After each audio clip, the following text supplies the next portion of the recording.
22 दिसंबर श्री क्षत्रिय संघ का स्थापना दिवस। एक्चुअली 22 दिसंबर तो ये जो वर्तमान स्थिति है क्षत्रिय संघ की, वर्तमान जो प्रणाली है उसके कारण 22 दिसंबर की स्थापना मानी गई है और उसी से हम आगे कैलकुलेट करते रहते हैं। वैसे देखा जाए तो क्षत्रिय संघ प्रारंभ तो सन 1944 से ही शुरू हो गया था। पिलानी पढ़ते थे तनसिंह जी और दीपावली का दिन था 1944 का दीपावली का दिन। तो देखा उन्होंने कि चारों तरफ रोशनी हो रही है, लोग खुशियां मना रहे हैं, पटाखे छोड़ रहे हैं, लेकिन उनके मन में जो जागृति आई वो ये आई कि इससे इस खुशी से मेरे समाज में क्या खुशी है, मेरे समाज की ऐसी क्या स्थिति है कि मैं आज खुश हूं समाज के लिए। और ये जो विचार पनपा वास्तव में क्षत्रिय संघ का बीज उस दिन डाला गया था। हालांकि सामाजिक भाव उस समय भी उनमें वैसा ही था कि खुद तो परेशान थे ही, फाइनेंशियली उनको उतनी कुछ प्राप्ति नहीं थी घर से, क्योंकि पिताजी का देहांत हो गया था जब वो 3-4 साल के थे तभी। और वो पिताजी तो बहुत प्रमुख आदमी थे, लोग उनके पास राय लेने आया करते थे, लेकिन जब वो नहीं रहे तो लोगों का आना जाना बंद हो गया। पैदा सिवाय खेती के अलावा कोई पैदा नहीं थी, इसलिए बड़ा मुश्किल था वहाँ का खर्चा चलाना। तो खुद के लिए तो प्रयास करते ही थे, लेकिन साथ में ही देखा कि मेरे 2-1 साथी ऐसे भी हैं जिनके भी ऐसी की ऐसी दिक्कत आ रही है। तो उन्होंने कुछ करना शुरू किया, दांतुन तोड़ के लाते थे, हर एक के जो सो रहे हैं हॉस्टल में उनके सिराने रख के आ जाते थे कि भाई महीने में मेरे को 1 रुपया दे दिया करो। अब देखा कि इससे तो पार पड़ती नहीं है, तो क्या करें, तो लाइब्रेरी में, जो कॉलेज की लाइब्रेरी थी उसमें पार्ट टाइम जॉब किया और उससे जो पैसा मिला उससे उन लोगों की वो जो फीस थी वो भरना शुरू किया। उससे भी पार नहीं पड़ रही थी, तो हॉस्टल में जगह खूब खाली पड़ी थी, तो सुपरिटेंडेंट साहब से इजाज़त ली और वहाँ क्यारियाँ बनाकर सब्जियाँ उगाई और सब्जियाँ बेच के भी किसी तरह से उस काम को चलाने का प्रयास किया। उससे भी पार नहीं पड़ी, तो दर्जी के पास जाकर कि भाई रात को तुम दुकान बंद रखते हो, रात को मेरे को बता दिया करो, मैं काम कर दूंगा, और उससे कुछ कमाई करना प्रारंभ किया। इस प्रकार उन लोगों को बराबर, उन लोगों के लिए भी कमाते थे, खुद के लिए भी कमाते थे। अगर सामाजिक भाव नहीं हो तो क्यों करे कोई किसी दूसरे के लिए। और इतना ही नहीं, इससे भी पार नहीं पड़ी, तो जो उनको खुद को वजीफा मिलता था 3-4 रुपए महीने का, वो पैसा भी उसने अपने साथी को दे दिया और ये नहीं बताया कि मेरा पैसा है, कि किसी ने गुप्त दान किया, इसके लिए आपको दिया जा रहा है। और उससे भी जब फाइनल एग्जाम होने वाले थे तब फीस पूरी नहीं पड़ रही थी तीनों लोगों की, तो बिरला जी को पत्र लिखा कि मेरे को 60 रुपये चाहिए, मैं जब कमाने लगूंगा तो आपको लौटा दूंगा। बिरला जी ने सोचा पहला आदमी ऐसा है जो ये कहता है कि मैं कमाऊंगा तो आपको वापस लौटा दूंगा, वरना तो लोग मांगने वाले ही हैं। तो उन्होंने, जो वहाँ पांडे जी रहते थे पिलानी में, उनको आदेश दिया कि आप उनको 60 रुपये दे दो। और जब वो कमाने लग गए तो उन्होंने 60 रुपये वापस भी लौटाए। तो भाव तो उस समय भी था, लेकिन उस समय क्या किया जाए, तब लोगों को, अपने साथियों को इकट्ठा किया, इकट्ठा करके और सम्मेलन करते थे। पहला सम्मेलन किया जोधपुर में और उसमें प्रस्ताव पास करते थे। वो प्रस्ताव पास जो किए जाते थे वो लागू हो रहे हैं या नहीं हो रहे हैं, उनको कोई अपना रहा है कि नहीं रहा है, उस हिसाब से लोगों ने चलना शुरू किया या नहीं किया, ये पता नहीं चलता था। दूसरा सम्मेलन किया काली पहाड़ी में, झुंझुनू जिले में, और उसमें भी वही प्रस्ताव भी पास होते थे। तब लगा कि ऐसे तो पार नहीं पड़ेगी, तो कैसे करें, ये चिंतन चलता था। तो एक पत्रिका निकालना शुरू किया, पैसा नहीं था इसलिए हाथ से कॉपी में लिखते थे लेख और अपने साथियों से भी कहते थे तुम भी लिखो समाज के लिए, और फिर वो डाक से सब जगह भेजा करते थे। उससे भी पार नहीं पड़ी थी, इससे भी कोई जागृति जो आनी चाहिए वो नहीं आ रही है। जब लोग कर रहे थे उस समय उनके दिमाग में आई कि जिस तरह से ये आरएसएस वाले रोज शाखा लगाते हैं, अगर अपन भी रोज कोई इस तरह का काम करें तो हो सकता है कि हमारे जीवन में कुछ परिवर्तन आए। और इसलिए उस समय जब नागपुर थे तब उन्होंने पत्र लिखा अपने कार्यकारिणी के सदस्यों को कि मैं जयपुर आ रहा हूँ, 21 दिसंबर को आप आ जाओ और अपन बैठकर नई परंपरा के बारे में विचार करेंगे। 21 तारीख को यहाँ मंसीसर हाउस में मीटिंग हुई और उस मीटिंग में सारा ये जब बताया गया उन्होंने धन सिंह जी ने जो बताया उसके ऊपर सबने विचार किया और सबका कहना ये था कि हम इस बारे में ज़्यादा समझते नहीं है, लेकिन आप क्योंकि समझते हो इसलिए आप जो कहोगे हम करने को तैयार हैं। और इस हिसाब से ये जो रोज शाखाएं लगाने की बात है इस बात का तय किया गया और 22 दिसंबर को ये फाइनल तय हुआ। इसलिए 22 दिसंबर को क्षत्रिय संघ का स्थापना दिवस मनाया जाता है। और उसके 3 दिन बाद ही 25 तारीख से यहाँ शिविर रखा गया जयपुर में। आप लोग देखो पीछे खड़े नहीं, इधर पड़िए जगह बैठ जाओ, आप कोई जरूरत नहीं खड़े रहने की, इधर बिरा जाओ आप। महिलाएं तो इतनी आएंगी अब नहीं आने वाली है, आप आराम से बिरा जाओ। और 25 तारीख से यह शिविर किया और उस शिविर से उनको और ज्यादा प्रोत्साहन मिला कि ये तो बहुत ही अच्छी प्रणाली है, अपन रोज शाखा लगाएं और उसके बाद में 7 दिन तक या 10 दिन तक या 3 दिन तक या 4 दिन तक एक साथ रहे, सारे संपर्क काटते अपन और केवल सब जगह जो सब हमारा जो अटेंशन है वो केवल एक जगह डाइवर्ट हो जाए, इस तरह का काम शुरू हो जाए तो बहुत अच्छा है। और तब से क्षत्रिय संघ की ये बात चल रही है। क्षत्रिय संघ का अभी हमने प्रार्थना की, क्षत्रिय कुल में प्रभु जन्म दिया तो क्षत्रिय के हित में जीवन बिताऊं। इसका अर्थ लोग ये लगाते हैं, इसका मतलब ये है कि राजपूत जाति के अलावा और किसी का हित नहीं, राजपूत जाति का नहीं। लेकिन इसके आगे की पंक्तियां देखिए, जाति की फुलवारी में पुष्प बनाना ताकि मैं सौरभ से जग को ले जाऊं। पुष्प, गुलाब का फूल, गुलाब की क्यारी है, उसमें पुष्प आता है गुलाब का।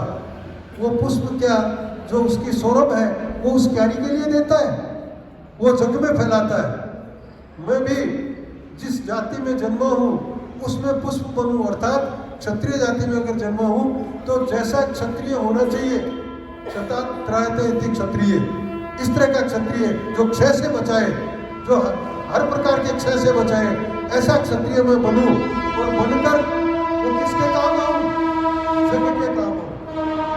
मैं इस जाति की फुलवारी में, मेरी जाति की फुलवारी में ऐसा पुष्प बनूं, यानी सच्चा क्षत्रिय बनूं।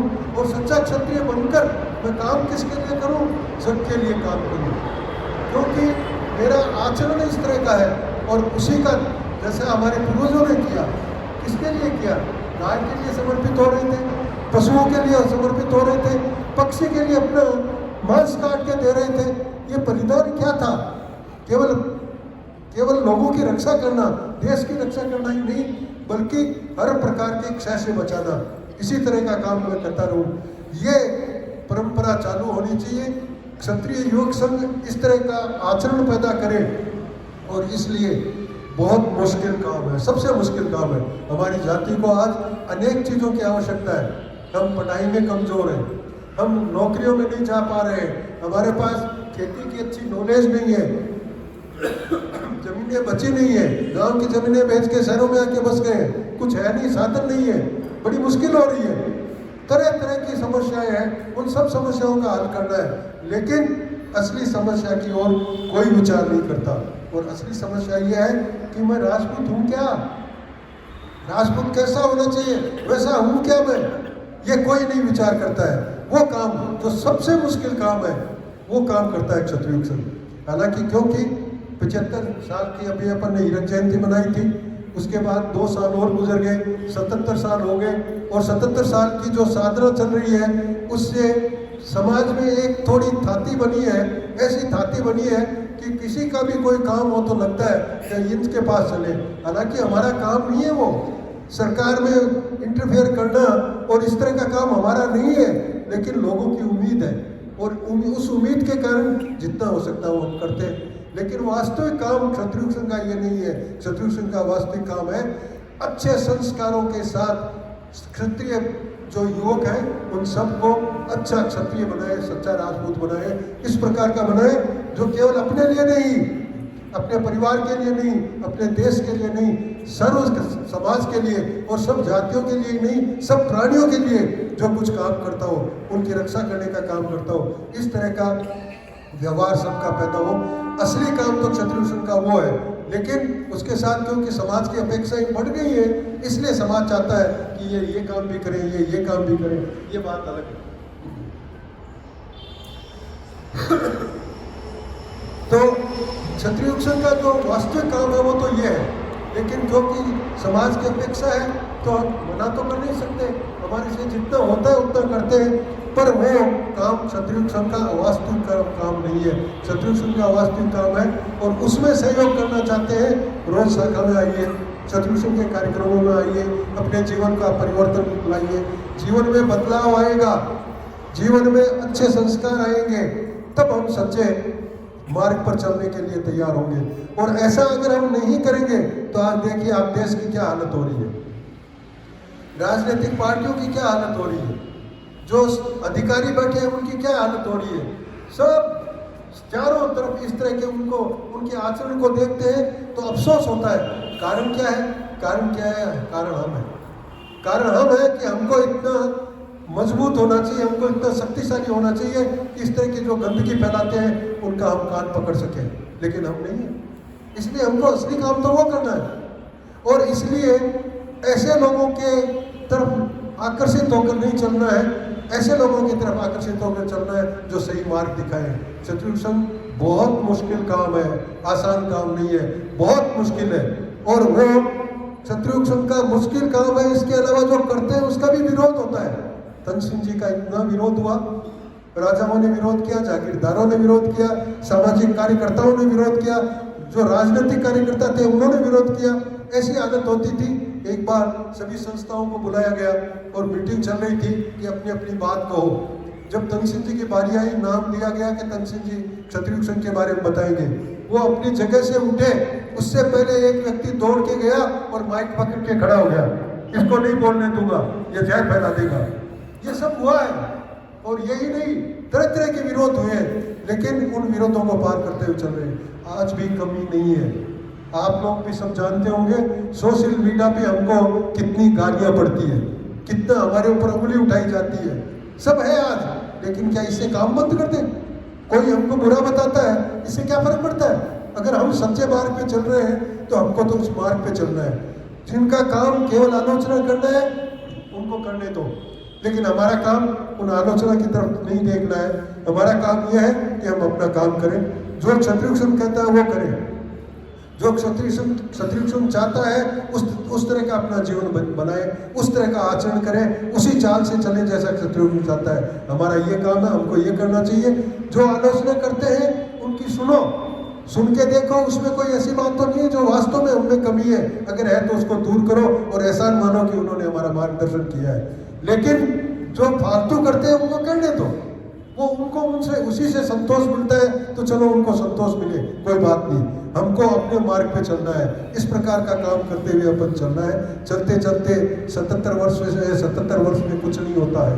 आप देखिए भगवान राम, भरत और राम लड़ रहे हैं आपस में। राम तो कहते हैं ये गद्दी तेरी है और भरत जी कहते हैं मेरी नहीं आपकी है। वो प्रेम था। और आज क्या प्रेम है? थोड़े दिनों बाद जब अगला युग आया तो त्रेता में क्या हो रहा है कि मेरा ही नहीं, जो इसकी संपत्ति वो भी मेरी है। ये पांडव और कौरव क्यों लड़ रहे थे? कौरव क्या कह रहे थे कि हमारे पास है तो है, इनका भी है, जो है वो हमारा है। उस समय से लगातार इस तरह का पतन की प्रवृत्ति चल रही है, धीरे धीरे धीरे धीरे। हमारा इतिहास इतना उज्जवल है, ऐसे ऐसे महापुरुष हुए, लेकिन उन महापुरुषों के समय में भी इस तरह की सब गंदगी विकृति बढ़ती जा रही थी। अगर वो एक होकर लड़ते तो क्या हिंदुस्तान में कभी मुसलमान आ सकते थे? क्या कभी कोई अंग्रेज आ सकते थे? तो वो कमियां जो पूर्वजों की लगातार चली आ रही थी, इतने हजारों वर्षों की जो प्रवृत्ति हमारे खून में घुस गई है, उसको दूर करने में 77 साल कम होते हैं, बहुत समय लगेगा। लेकिन जो करने योग्य काम है उसको करना है और इसीलिए क्षत्रिय संघ बराबर करता आ रहा है, करता रहेगा। और उसमें समाज से हम उम्मीद करते हैं कि समाज हमारा सहयोग करे, समाज हमारा विरोध भी करे तो भी खुशी है, कोई बात नहीं।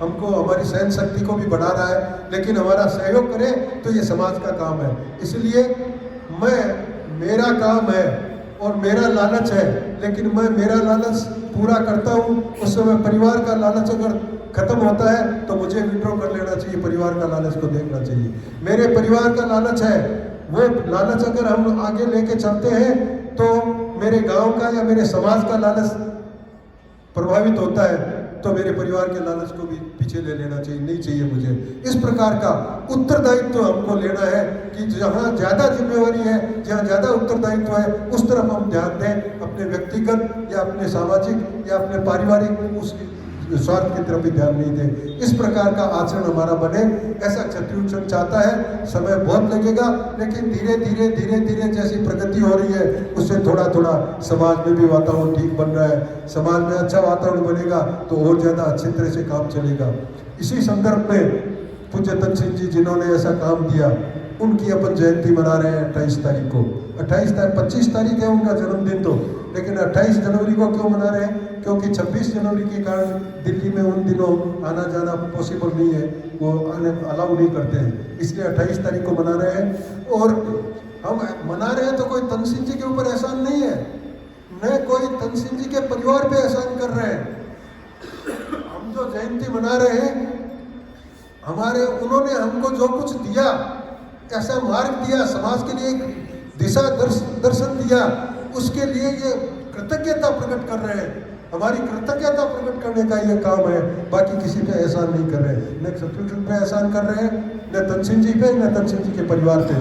लेकिन समाज की ये कृतज्ञता है कि जिन्होंने समाज के लिए ऐसा मार्गदर्शन किया, समाज को ऐसा बढ़िया मार्ग दिया, उस मार्ग पे चलने के लिए हम तत्पर हो रहे हैं। तो कम से कम उनके प्रति हम श्रद्धांजलि अर्पित करें, उनको नमन करें। इसीलिए एक चतुर्भुज का कार्यक्रम हो रहा है। उसके बारे में किस तरह की तैयारी हो रही है वो आपको जैसी भी जानकारी दी जाएगी, उस हिसाब से हम सब मिलकर चलें और ज़्यादा से ज़्यादा लोगों को वहाँ तक पहुँचाने का प्रयास करें। जय सिंह।